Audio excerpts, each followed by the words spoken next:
அந்த மருத மலைக்கு நீங்க வந்து பாருங்க, ஈசன் மகனோடு மனம் விட்டு பேசி பாருங்க. தீராத வினைகள் எல்லாம் தீர்ந்து போகுங்க, சத்தியமா சொல்லுறேன், தீராத வினைகள் எல்லாம் தீர்ந்து போகுங்க.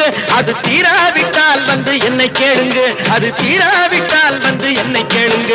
மருத மலைக்கு நீங்க வந்து பாருங்க.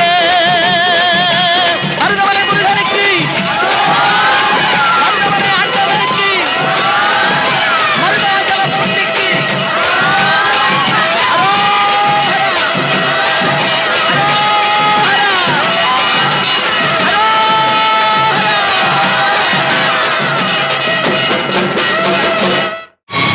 கண்டுகொண்டேன், வந்தது யார் என்று கண்டுகொண்டேன்.